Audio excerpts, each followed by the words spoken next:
Bueno, buenas tardes, estamos acá, agradecemos muchísimo la invitación. Mi nombre es Lilia Vázquez Lorda, soy profesora y licenciada en Historia, magíster en Investigación Histórica, resido en la ciudad de Mar del Plata, soy docente en institutos de formación docente, especialmente este año estoy trabajando en el Instituto de Formación Docente número 19 de la ciudad de Mar del Plata, y pertenezco al grupo de estudios sobre familia, género y subjetividades, desde el cual, con Agustina, quien ya se va a presentar también, venimos desarrollando actividades de divulgación, de capacitación, de trabajo de formación docente en relación a la educación sexual integral. En este caso, puntualmente, queríamos compartir algunas reflexiones y algunas ideas en torno a lo que tiene que ver el primario, y con algunas líneas de pensamiento, de abordaje, de reflexión y algunas estrategias como para pensar en lo que tiene que ver con la educación sexual integral, tanto en ciencias sociales como en ciencias naturales, a la luz también de lo que han sido, ¿no?, las normativas y algunas de las inquietudes que tenemos como para pensar en relación a las transformaciones recientes.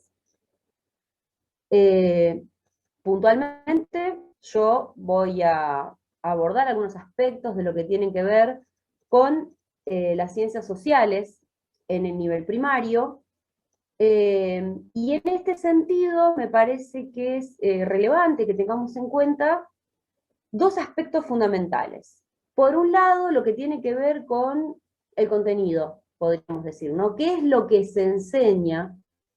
en ciencias sociales respecto de la educación sexual integral, ¿no? Esto como primer término, como para pensar qué podríamos decir al respecto.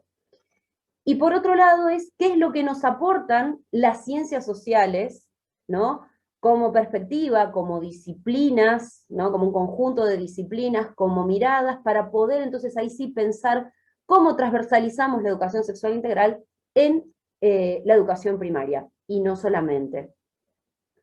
Por un lado, en lo que tiene que ver respecto de qué es lo que enseñamos, ¿no?, que es como, consideramos siempre que es la eterna pregunta, es, bueno, ¿qué es lo que enseñamos? ¿Qué es lo que efectivamente trabajamos? ¿Cuál es la implementación de la ESI? En torno a lo que enseñamos, sabemos que tenemos, ¿no?, los lineamientos curriculares para la educación sexual integral, que son del año 2008, el cual está, digamos, o sea, este documento está elaborado en función de lo que tiene que ver con los distintos niveles, y dentro de los niveles, según corresponda, ¿no?, lo que tenga que ver con las diferentes disciplinas o espacios curriculares o áreas temáticas, con lo cual, en el caso de la educación primaria, tenemos claramente establecido, en función de lo que tiene que ver con si estamos en primer ciclo, segundo ciclo, ¿no?, y después lo que tiene que ver dentro de esos ciclos respecto de las materias. Vamos a ver que tenemos algunas cuestiones que no están enunciadas deliberadamente, ¿no?, digamos, o sea, que no están explícitas, con lo cual sobre eso tenemos que hacer un trabajo y un abordaje que formaría parte de lo que sería el segundo momento. Pero bueno, en principio, ahí tenemos, ¿no?, lo que tiene que ver con qué cosas, o qué aspectos, o qué elementos podemos trabajar en torno a las ciencias sociales desde los lineamientos curriculares, ¿no? Y esto sobre todo va a tener que ver con, de pronto, los roles, ¿no?, de hombres y de mujeres a través de la historia, de poder pensar en lo que tiene que ver con estereotipos en torno a la belleza, en torno a los comportamientos, el análisis, ¿no es cierto?, de imágenes, y algo que también es relevante pensar en torno a estos aspectos es que en el año 2018 se produjo la necesaria, ¿no es cierto?, actualización que tiene que ver con los diseños curriculares, y que en esta actualización de lo que son los diseños curriculares para la provincia de Buenos Aires, en torno a lo que tiene que ver con la educación primaria, primer y segundo ciclo, hay dentro de cada área y en su organización algunos aspectos y algunos elementos que podemos ver en que está incorporada esta mirada, ¿no?, respecto de la ESI. Como por ejemplo, el abordaje, ¿no es cierto?, por ejemplo, de la diversidad familiar a través del tiempo, el incorporar una mirada en algunos determinados acontecimientos o sucesos históricos que sea atenta de la experiencia diferenciada entre varones y mujeres. Entonces, el hecho de que esté explicitada es importante y es fundamental porque es lo que implica que no podamos soslayar, es lo que implica que no podemos evadir el tratamiento de estas cuestiones, ¿verdad? Porque es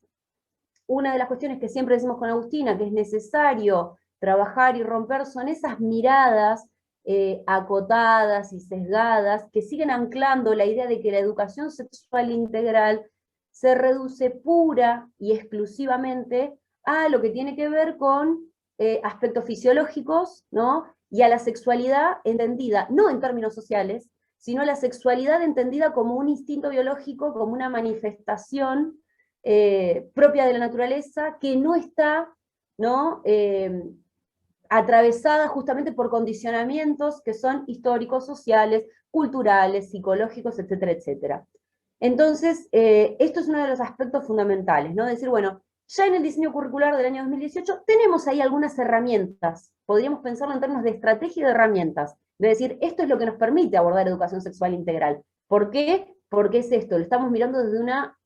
visión que es integral y no limitada, no esa mirada tradicional, porque una de las cosas que decimos siempre con Agustina, bueno, educación sexual integral siempre ha habido y siempre hemos tenido, perdón, educación sexual siempre ha habido, el tema es de qué tipo.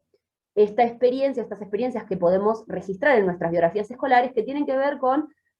alguna charla de algún médico o de alguna enfermera, y acá esta apreciación es deliberada, ¿no? Con lo que tiene que ver con los roles en torno al género, bueno, lo que tiene que ver con eh, el uso de anticonceptivos, también, digamos, o sea, estas miradas tal vez de un paradigma más moralizante, ¿no? Respecto de que las relaciones sexuales implican riesgos, y entonces hay que ver qué se hace para evitar esos riesgos, pero, digamos, o sea, en algún punto hemos tenido educación sexual integral, la enorme mayoría de nosotras, de nosotros hemos tenido educación sexual integral, educación sexual, perdón. El punto es desde qué tipo. Por eso la idea de la educación sexual integral, ahora sí, es tener esta mirada que es más amplia y que incorpora estos otros aspectos, en los cuales los aspectos sociales y culturales son fundamentales. Por eso también es importante que tengamos presente y que todo el tiempo, a la hora de pensar en nuestras planificaciones y en el diseño de nuestras intervenciones, y también al pensar en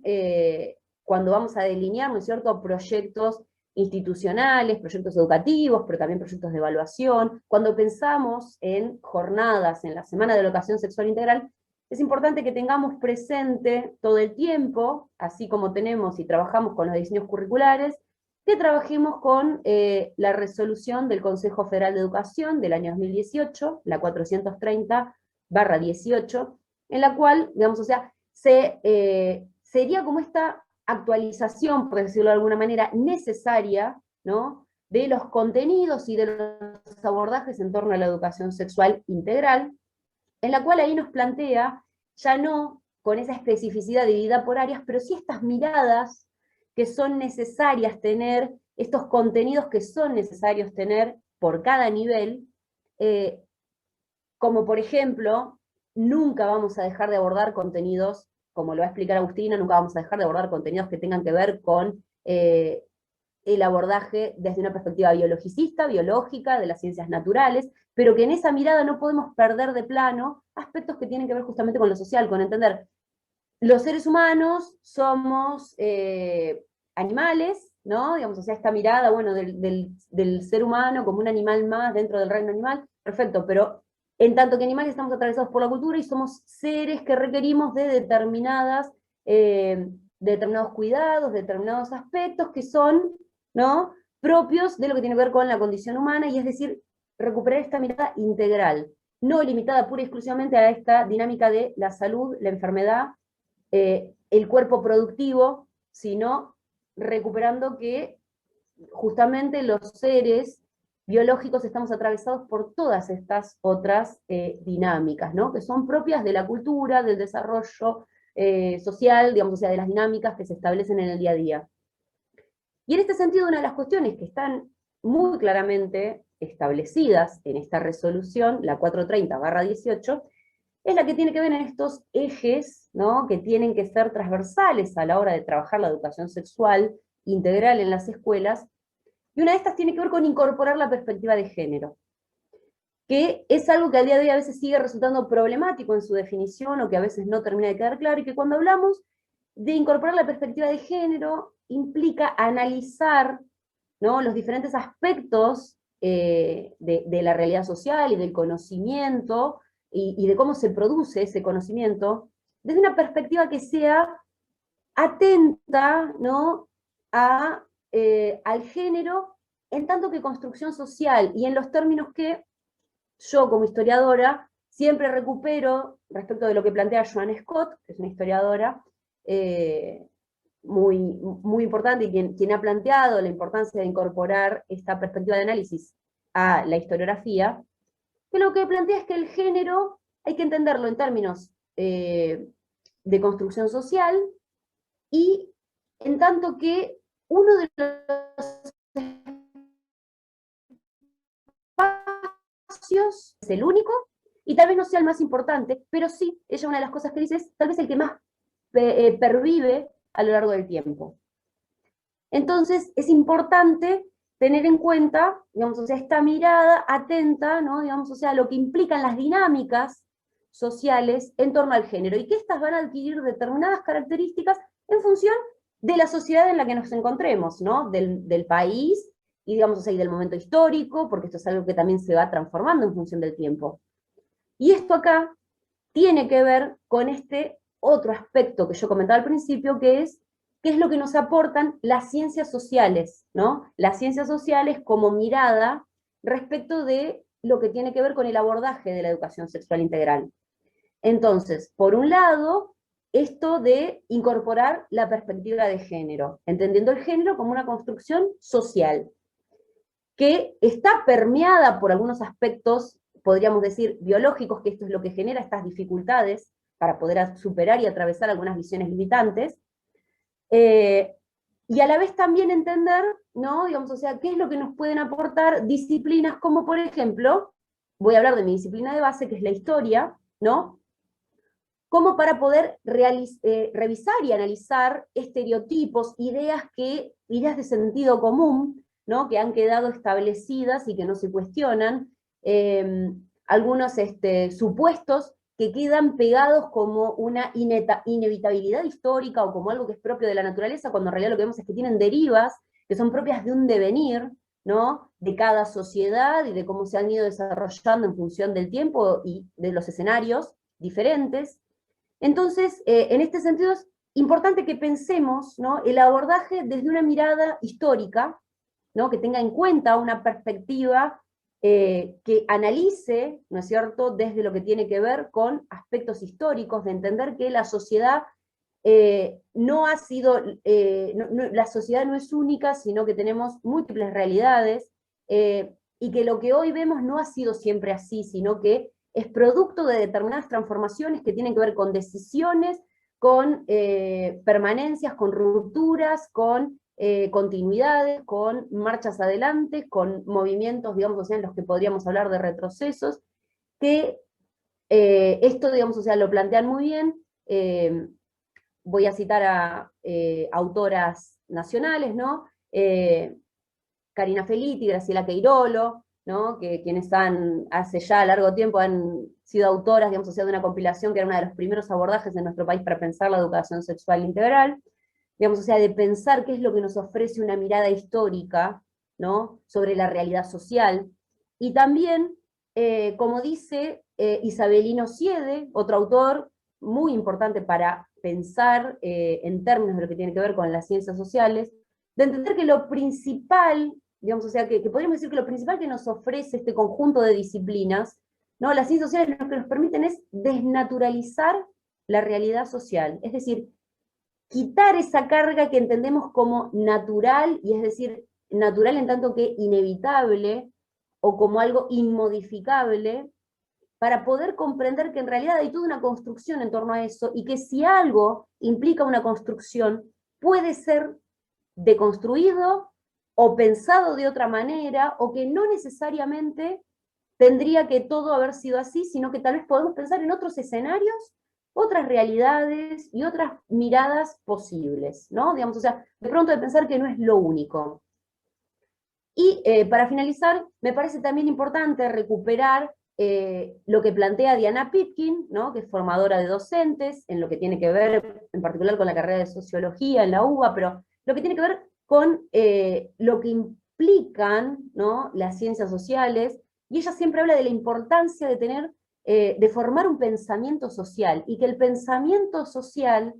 tiene que ver con este pensamiento que nos permita tener una mirada en torno a la realidad, entendiendo que la realidad no es simple, sino que es compleja, ¿no? Y que tenemos que tener siempre esta perspectiva en torno a lo uno y lo múltiple, y que además, como sujetos sociales, estamos implicados e implicadas e implicades en esa realidad, y que por lo tanto tenemos también un papel,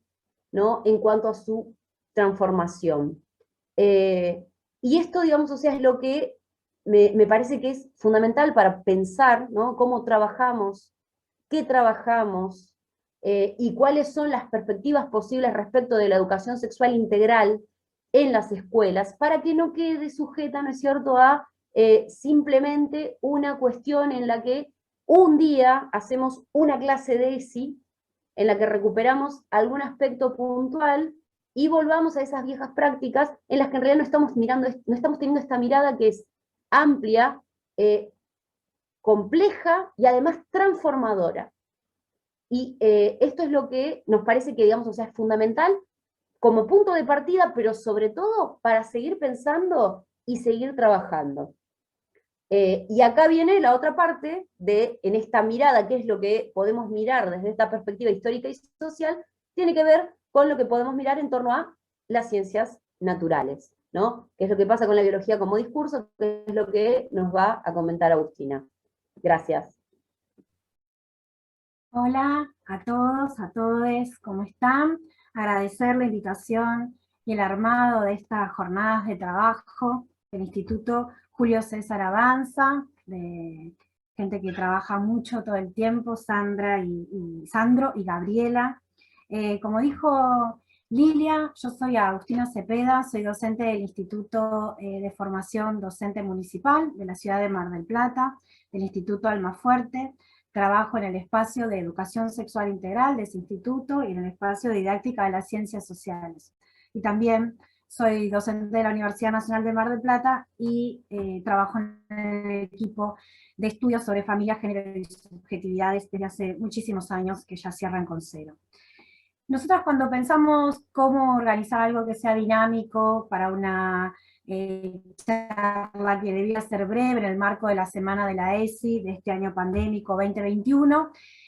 nos hicimos alguna serie de preguntas con Lilia, y la pregunta que me toca trabajar a mí o presentar a mí sobre la posibilidad de cuáles son las experiencias en la didáctica de las ciencias sociales, en educación sexual integral, era también preguntarnos qué de esta didáctica podía colaborar, auxiliar a la transversalización de la ESI en otros espacios, es decir, a pensar algunas preguntas y problemas desde la didáctica de las ciencias sociales o con algunos presupuestos de las didácticas de las ciencias sociales, pero con contenidos que nos atraviesan curricularmente toda la educación y la formación primaria. Una de, bueno, con Lilia ustedes escucharon recién que hubo un desarrollo categorial alrededor de la noción de género. Yo voy a retomar la noción de diferencia sexual y la voy a intentar ubicar y rastrear específicamente en el espacio del cuerpo. Hay una pregunta inicial para este pequeño recorrido que yo les propongo, que es cómo podemos pensar el cuerpo como locus de conflicto que dramáticamente naturaliza la diferencia sexual. Y la primera pregunta es, bueno, ¿con qué saberes contamos para poder desmontar esta escena del cuerpo asociado y que naturaliza la diferencia sexual? Y ahí propongo revisar tres nuditos, que yo le puse nuditos porque son unos problemones gigantes, pero para hacerlos un poco más simpáticos, tres nuditos de cosas para pensar y repensar y resignificar nuestros discursos en el ámbito de la escuela y en los ámbitos de formación. El primero tiene que ver con cómo la teoría feminista ha ido, va y viene en distintos posicionamientos teóricos, epistemológicos y metodológicos, sobre las formas en que ha pensado la relación entre la naturaleza y la cultura. Y ahí me voy a dar una pista. Hay una línea que es el feminismo materialista, que viene a revisar a ese otro feminismo teórico que hablaba de la construcción social de las cosas, especialmente a partir de los discursos, y va a plantear que lo material no es solamente un objeto del discurso, que no es pasivo, que hay una realidad material que no es pasiva, va a plantear una nueva relación entre el lenguaje y la realidad, y va a cuestionar esa división antinómica, clásica entre naturaleza y cultura. ¿Qué es lo que va a plantear este feminismo materialista? De lo que nos interesa es saber esto. Hay un feminismo materialista que discute la idea del discurso como el que configura la realidad material de las cosas, va a concebir que la materia tiene capacidad de agencia. Segundo nudito problemático. Hay unas biólogas feministas, desde 1970 vienen escribiendo en el campo de la biología una serie de biólogas feministas que tienen algunos aportes interesantes, algunos tips interesantes para que se nos disparen ideas para pensar. Recordemos que lo que estamos problematizando es la forma en que se nos presenta como natural la diferencia sexual en el espacio del cuerpo, y con qué elementos puedo empezar a contar para desmontar esa escena de representación. Estas biólogas feministas desde el año 79, lo interesante son que son primatólogas, que son las que estudian a los primates. Tienen un libro que es muy famoso que se llama Las mujeres mirando la biología que miran las mujeres. En ese libro, estas primatólogas lo que van a discutir son algunas de las ideas darwinistas que planteaban que los hombres competían por el acceso sexual a la hembra. ¿Qué dicen estas biólogas? No era tan así. Las monas elegían cuándo, cómo y con quién tenían ganas de tener relaciones sexuales. No solamente tenían relaciones para reproducirse, sino que también tenían relaciones por placer. Estos discursos de la biología feminista, digamos, de esta primatología feminista, viene a empezar a discutir las formas en que el mundo de la naturaleza construyó representaciones sobre la diferencia sexual y sobre los roles sexuales asignados a esas diferencias, que naturalizan una forma de comportamiento que termina describiéndose como es lo natural, es lo que pasa en la naturaleza. Ni siquiera en la naturaleza que nos han contado las cosas pasaban como nos decían. Esa zoología apuntaba a contar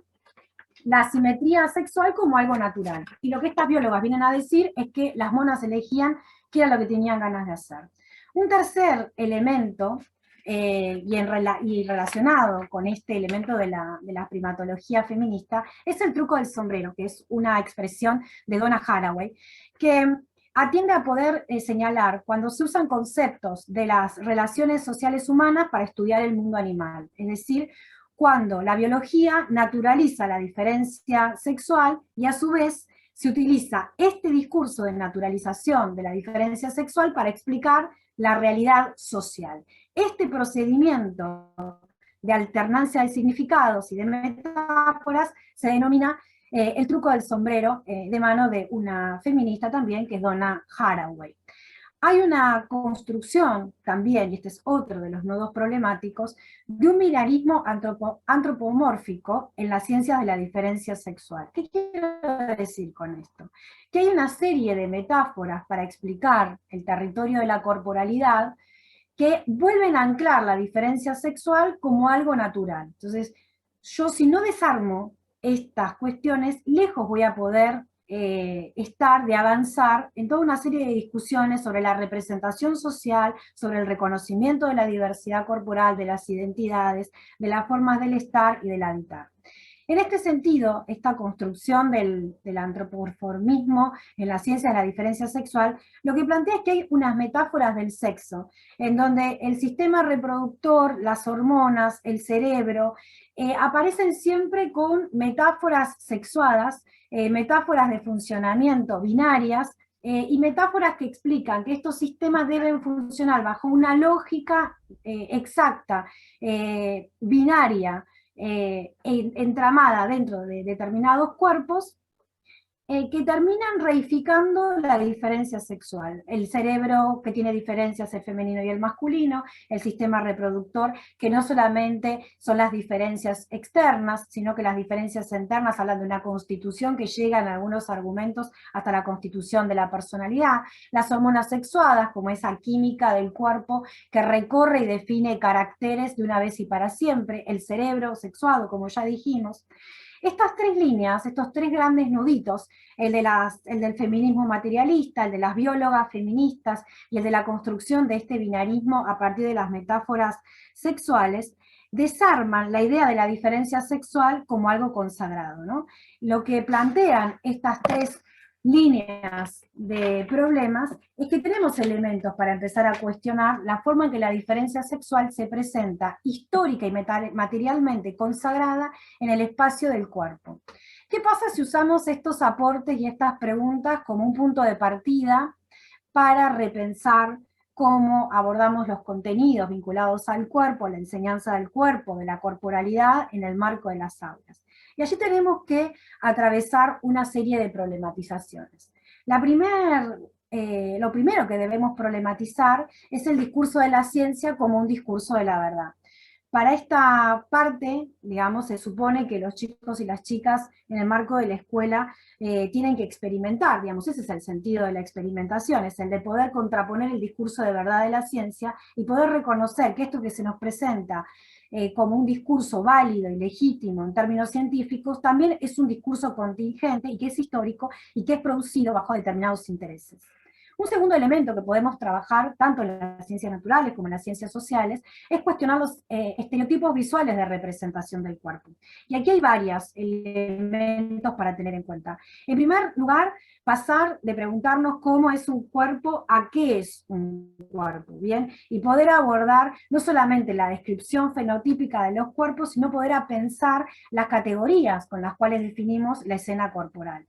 Un segundo elemento que es específicamente sobre el trabajo con las imágenes del cuerpo es empezar a trabajar con las nociones de sistema, de proporción, de función dentro del cuerpo. Es decir, esto de que los chicos y las chicas puedan comprender las dimensiones corporales de órganos, huesos y sistemas dentro del cuerpo para que tengan una representación corporal que les ayude a poder describir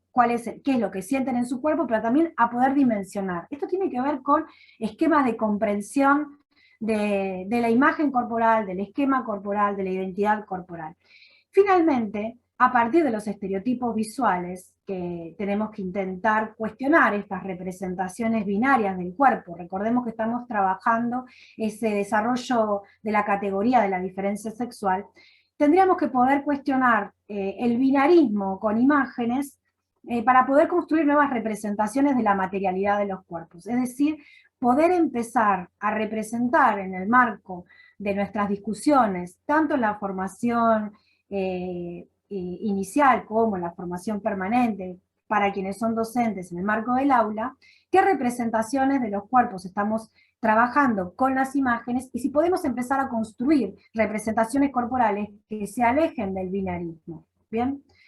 Hay un tercer elemento que me parece interesante también recuperar como aproximación para el trabajo de la corporalidad y de la discusión de la corporalidad en torno de la diferencia sexual, que es qué es lo que experimenta un cuerpo, ¿no? Más allá de la constitución biológica de esa corporalidad, ¿cómo podemos registrar qué es lo que experimenta, qué es lo que siente un cuerpo y qué elementos habilitamos para que la experiencia corporal también pueda traducirse en el espacio de la narración? Hay un cuarto tópico para poder abordar algunos de estos contenidos vinculados a la corporalidad y que centralmente están asociados al contenido de quinto y de sexto sobre reproducción, quinto y sexto grado sobre reproducción, que tiene que ver con que debemos empezar a pensar en el tratamiento integral de los temas vinculados a la reproducción. Primero, no circunscribirlos, y ya me adelanté un poquito, pero no circunscribirlos a la idea de relaciones sexuales, embarazo y maternidad, digamos, sino poder desarmar esa asociación inmediata en la que muchas veces presentamos los contenidos, pero específicamente en temas como menstruación, que tienen que ver con la posibilidad de incorporar el trabajo del placer en el marco de las aulas para explicar el derecho al placer. La idea sería poder trabajar estos contenidos recuperando las dimensiones físicas, sociales, culturales e históricas, digamos. Trabajar, por ejemplo, las prohibiciones en torno a la masturbación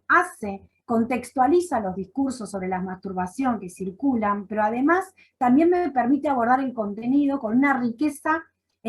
mucho más profunda que la mera descripción de que la masturbación es algo que hacemos en privado. Lo mismo con el contenido vinculado a la menstruación. Poder explicar las vergüenzas que sienten las chicas y las chicas o las chicas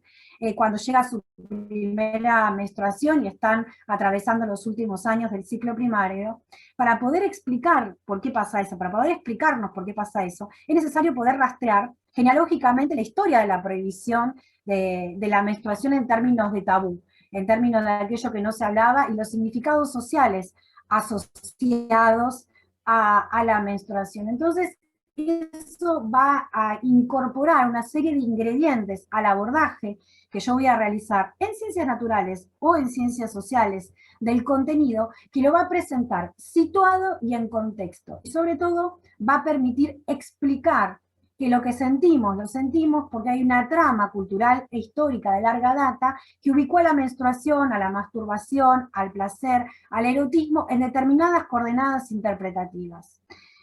Una advertencia también cuando trabajamos estos contenidos tiene que ver con no caer en el truco del sombrero que señalábamos más adelante, sobre todo a partir de cuarto y quinto año, en donde se empieza a explicar el sistema, el sistema reproductivo, la relación o las relaciones sexoafectivas, como si fuese el mundo animal de National Geographic, digamos. Entonces, esta idea de la metáfora, nosotros tenemos todo un compilado con Lilia sobre las explicaciones del mundo, de las relaciones entre humanos y humanas, con metáforas de caracoles. Bueno, intentar no contribuir a esa metáfora, a ese truco del sombrero, que era el de llevar metáforas del mundo de las ciencias naturales o del mundo natural a el mundo social como forma de argumentar la naturaleza del mundo de lo social, específicamente aquello que tiene que ver con el orden de lo sexual. ¿Qué pasa específicamente con el contenido de reproducción? Y ahí la idea, como sabemos todos y todas, y como está prescripto en los diseños curriculares, es poder explicar dentro de la idea de los sistemas, ¿bien? No centralizarse o puntualizar en los genitales y en los órganos, es decir, salir de esa explicación molar para poder tener una explicación de la reproducción en términos más integrales. Explicar el proceso de la reproducción con y sin embarazo, para que no quede la asociación que señalaba hace un minutito, de esa secuencia en donde las relaciones sexuales siempre terminan en reproducción, para poder instalar que hay relaciones sexuales, como las monas que yo les decía de las primatólogas, que solo tenían relaciones sexuales por placer. Hay algo que siempre planteamos con Lilia desde nuestro grupo de investigación y desde las instancias en donde nos encontramos, que es que si nosotras y nosotros nos centramos en un discurso vinculado a la enseñanza del sistema de reproducción o de las relaciones sexoafectivas, de las relaciones sexuales, si pensamos la corporalidad en el marco de estas relaciones siempre en términos de vulnerabilidad y de prevención, solamente vamos a estar haciendo foco en un discurso de la educación sexual integral que viene a prevenir cosas y no que da la oportunidad de charlar y de comentar y de trabajar en el ámbito de las escuelas y en el ámbito de la formación docente, qué pasa con el territorio del placer, qué lugar le damos al placer en nuestras narrativas escolares. Vinculado a esto, también, hay algunos ítems más. Yo me anoté todo porque no soy tan prolija como Lilia que se acuerda todo, sino que soy mayor que Lilia. Vinculado a estas cuestiones, hay algunas formas de presentación de los contenidos que también estaría bueno poder revisar. Por ejemplo, presentar a la anticoncepción en detalle, al proceso anticonceptivo en detalle, y para eso necesitamos poder conocer la integralidad del cuerpo como una máquina que funciona en términos de sistema. Muchas veces los contenidos vinculados a la anticoncepción vienen de la mano de la plataforma de los derechos. Vos tenés derecho a la anticoncepción es un derecho, pero nadie explica cómo funciona la anticoncepción, cómo funciona la anticoncepción hormonal, sobre todo que es una de las anticoncepciones que más utilizan las y los adolescentes. Poder explicar que el embarazo forma parte de un proceso y que no es un estado solamente, y sostener, digamos, transversalmente una de las ideas centrales de la ESI, que es que la idea de cuidado es la que articula todo nuestro trabajo de transversalización de la educación sexual integral, y no solamente la idea de la prevención. Estas líneas que venimos señalando sobre algunos abordajes posibles para trabajar en el marco del aula, algunos tips para presentar el contenido del cuerpo y aquellos contenidos a los cuales el cuerpo aparece asociado, sobre todo en las ciencias naturales, y aquí estamos pensándolo desde las ciencias sociales, que también tienen algo para decir sobre eso. Debemos recordar siempre que las líneas curriculares en ciencias sociales, que están ancladas en la diversidad, el cambio y en la interacción, deben tener perspectiva de género, que con esa perspectiva de género lo que van a poder ofrecer es historizar la diferencia sexual y poner como una expresión de lo posible ese discurso de la verdad de la ciencia. Las ciencias sociales se traman fuertemente con los discursos de la ciencia o los discursos que la ciencia presenta como legítimos. En las ciencias sociales nosotros tenemos elementos y discutimos fuertemente cómo es la producción del conocimiento científico. En las ciencias naturales también, pero hay un territorio de la producción del conocimiento científico que parece que es inalterable, que es ese territorio donde la corporalidad es un lugar incuestionable, irreductible de la materia. Bueno, con estas tres preguntas iniciales, que eran, fíjense cómo dentro del campo de los estudios teóricos hay algunos aportes que nos dicen que hay formas de repensar esa materialidad irreductible de la corporalidad, y después, a partir de las preguntas sobre cómo trabajar estos contenidos en el ámbito del aula, nosotros podemos hacer una escena cruzada entre las sociales y las naturales y preguntarnos qué aportan las sociales a la ficción de las ciencias naturales y qué de las verdades que las ciencias naturales muchas veces esgrimen, podemos revisar y resignificar pensando en la construcción social de los discursos. Muchas gracias.